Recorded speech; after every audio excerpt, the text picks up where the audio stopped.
Good evening, Superintendent and members of the board.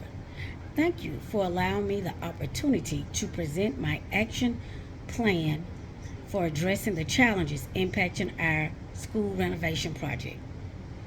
While the project is critical to improving our learning environment, several concerns have emerged regarding communication, conflicts among stakeholders, and underperforming team members. My plan focuses on applying distributed leadership strategies to improve collaboration, increase accountability, and ensure the successful completion of the project while minimizing disruptions to teaching and learning. There are three primary challenges affecting this project. First, communication has been inconsistent, causing teachers to receive delayed or inaccurate information about construction schedules and classroom impacts. Last minute contractor changes have made this situation worse. Second, there are conflicting priorities. Contractors are focused on meeting deadlines, while teachers are focused on maintaining instructional continuity.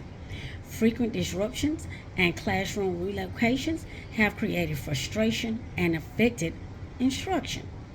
Third, some team members are just underperforming. Quality issues, safety concerns, and inconsistent communication have resulted in rework, delays, and reduced efficiency. If these challenges are not addressed, the project could face delayed, increased costs, safety risk, and reduced stakeholder trust. Student learning may also be negatively impacted. Without distributed leadership, responsibility remains concentrated among a few individuals, limiting collaboration, accountability, and stakeholder ownership. My first strategy is to establish a renovation leadership team that includes administration, teachers, support staff, and construction leaders. Teacher representatives would communicate instructional concerns, while contractor leaders would provide construction updates. This distributed leadership among approach promotes responsibility, improves communication, and increases accountability. The team would meet weekly to review progress, address changes, and identify solutions. Members would be evaluated based on their assigned responsibilities and contributions to project goals. The second strategy is implementing a more structured communication process. Instead of relying on information to pass through multiple individuals, I would establish a more centralized communication system using tools such as Google Workspace, email updates, or GroupMe. A designated communications coordinator would verify daily construction plans with contractors and send updates directly to staff members. Teachers would receive information about classroom impacts, schedule changes, and safety concerns before school day begins whenever possible. I would also hold brief weekly stakeholder members to provide updates and address concerns. Communication effectiveness could be evaluated through staff feedback surveys and by monitoring the number of communication related issues that occurred through the project. The third strategy is increasing accountability while providing support for team members.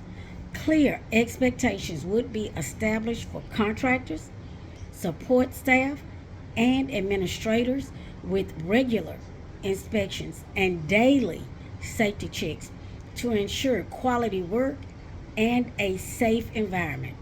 When individuals or teams struggle to meet expectations, I would provide coaching and feedback to support improvement. At the same time, I will recognize and celebrate those individuals, those teams that consistently met project goals. Progress would be monitored through project reports, safety audits, quality inspections, and milestone reviews to keep the project on track. To enforce distributed leadership, I will create a culture where stakeholders feel valued and empowered to contribute. Open communication, collaboration, and shared decision making will be encouraged throughout the project. Regular meetings and clear communication channels would allow stakeholders to discuss concerns, problem solve, and build trust. When conflict arises, I would promote respectful conversations focused on solutions that support both project goals and student needs. By involving stakeholders in decision making, we can increase ownership, strengthen accountability, and build stronger relationships. These practices support the successful completion of the renovation project and contribute to ongoing school improvement. In closing, addressing communication challenges, balancing stakeholder priorities, and improving accountability will be essential to the successful completion of this renovation project.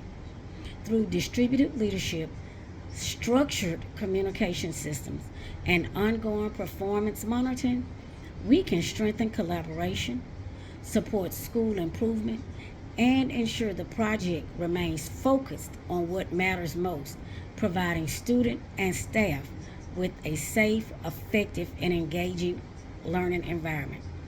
Thank you for your time and consideration. I welcome any questions you may have.